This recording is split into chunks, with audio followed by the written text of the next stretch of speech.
बुलडोजरों के बाजुओं पर नाज है, लेकिन क्या कहना। तो एक नारा है ना कि नफरत के बाजार में मोहब्बत की दुकान खोल रहा हूं, वह शेर में उभर आएगा। उन्हें बुलडोजरों के बाजुओं पर नाज है, लेकिन हमारा फर्ज है, हम बेघरों के घर बनाते हैं। और एक शेर, शक्ति भाई गुजरात से आते हैं, शेर सुनिएगा कि अजब है कैनवस उनका, अजब उनकी कलाकारी। अजब है कैनवस उनका, अजब उनकी कलाकारी। इतनी दाद दीजिएगा कि शक्ति भाई जब फ्राइडे को पार्लियामेंट बंद हो और ये गुजरात जाएं तो लेकर जाएं इस शेर को कि अजब है कैनवस उनका, अजब उनकी कलाकारी। आप पहुंच जाएंगे, इशारे में कह रहा हूं। अजब है कैनवस उनका, अजब उनकी कलाकारी। वो जो मंजर बनाते हैं, लहू में तर बनाते हैं। वो जो मंजर बनाते हैं, लहू में तर बनाते हैं। ये किसने कह दिया तुमसे कि बस पंक्चर बनाते हैं? ये किसने कह दिया तुमसे कि बस पंक्चर बनाते हैं? दोस्तों, मैं बहुत अपने साथियों को मना कर रहा था कि ऐसी कोई शाम मत जुटाओ, क्योंकि ये पूरा जो हफ्ता है वो 1 घंटा, 1.5 घंटा, 2-2 घंटे नारे लगाते लगाते हालत खराब हो जाती है। लेकिन इन साथियों का इसरार था, अहमद का, शमीम का, वाहिद कुरैशी का, महमूद का, बाकी जो साथी हैं हमारे, ख्वाजा बिलाल का, इन सारे लोगों का। और ये मौका भी ऐसा होता है कि जब वो पुराने दोस्त जिनके साथ गिल्ली डंडा भी खेला है और क्रिकेट भी खेला है, वो भी आज आए हुए हैं। तो मैं कोशिश करता हूं कि उनके सामने पिटाई भी की है अब्बू ने, तो वो सारे मंजर मुझे याद भी रहते हैं। तो जब मैं उनसे मिलता हूं तो कोशिश करता हूं कि उनसे मिलूं, ताकि उनके सामने जब भी बैठूं तो अपनी हैसियत का एहसास रहे कि हम कहां से निकले और कहां चल के आए हैं।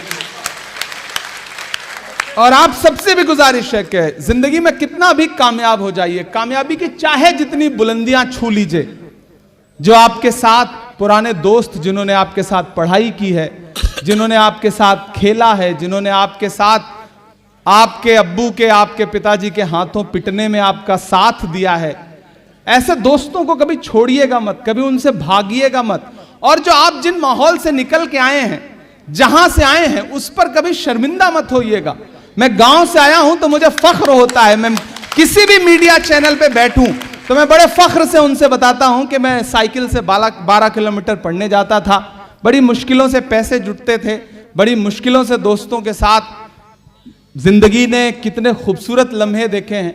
और तब एक वक्त था, अखिलेश भाई, मैं अक्सर आप सबसे ये बात कहता भी हूं, आप इस बात को खुद रिपीट करके सोचना कि जब जेब में पैसे नहीं होते थे तो किसी भी दुकान में जाने के बाद हर सामान अच्छा लगता था, हर सामान खरीद लेने का मन करता था।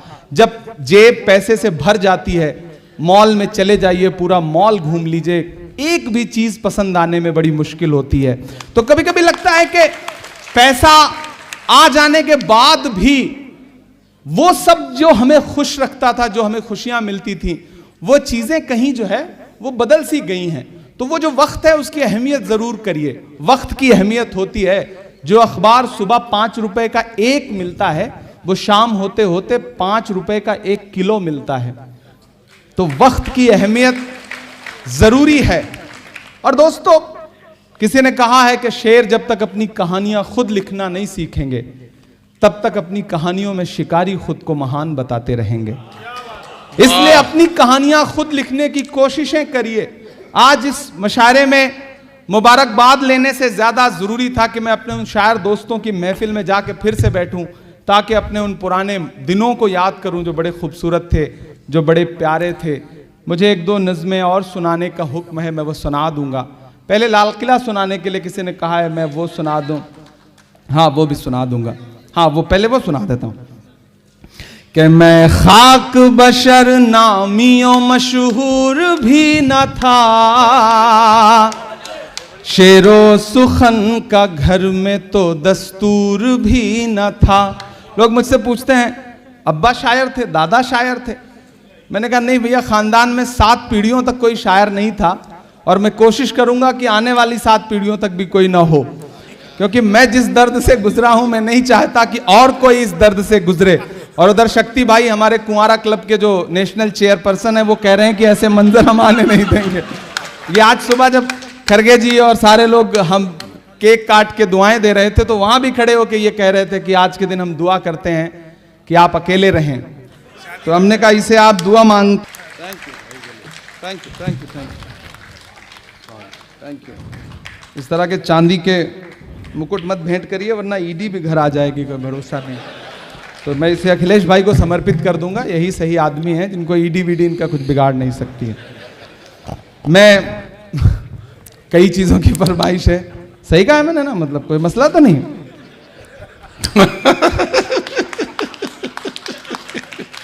कि झुलस रही है आग में दुनिया पानी लिख। वाह वाह वाह वाह वाह वाह वाह वाह वाह। शेर पढ़ता हूं, थोड़ी देर आप रंग में आ जाएं। अब तक मुशायरा सुनाया, थोड़ी सी कोशिश करता हूं हल्की फुल्की शायरी भी जो मेरी हैसियत है वो सुना सकूं आपको। कि झुलस रही है क्या कहना आग में दुनिया पानी लिख। हम कलमकारों के नाम। कि झुलस रही है आग में दुनिया पानी लिख। झुलस रही है आग में दुनिया पानी लिख।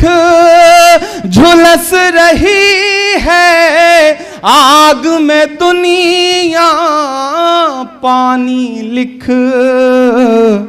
मुश्किल के माथे पर भी आसानी लिख। मुश्किल के माथे पर भी आसानी लिख। और एक कागज पर बेबस माओं के आंसू। एक कागज पर बेबस माओं के आंसू। दुनिया में एक मुल्क है और उस मुल्क की तस्वीरें आपकी आंखों के सामने है। मैं ये शेर पढ़ रहा हूं कि एक कागज पर बेबस माओं के आंसू। एक कागज पर बेबस माओं के आंसू। एक कागज पर बच्चों की कुर्बानी लिख। एक कागज पर वाह वाह वाह वाह बच्चों की कुर्बानी लिख। और लिखने वाले दरिया को एक चिट्ठी भेज। लिखने वाले दरिया को एक चिट्ठी भेज। आप पहुंचेंगे वहां तक। लिखने वाले दरिया को एक चिट्ठी भेज। उसमें फिरौनों की कारस्तानी लिख। उसमें फिरौनों की कारस्तानी लिख। लिखने वाले दरिया को एक चिट्ठी भेज। उसमें फिरौनों की कारस्तानी लिख। वाह वाह वाह। और गूंगी तहरीरों को मानी मत पहना। गूंगी तहरीरों को मानी मत कहना। गूंगी तहरीरों को मानी मत पहना। मीडिया के साथी हों, बाकी कलमकार हों, मैं उनके नाम ये शेर पढ़ रहा हूं कि गूंगी तहरीरों को मानी मत पहना। गूंगी तहरीरों को मानी मत मत पहना, जो बेमानी है उसको बेमानी लिख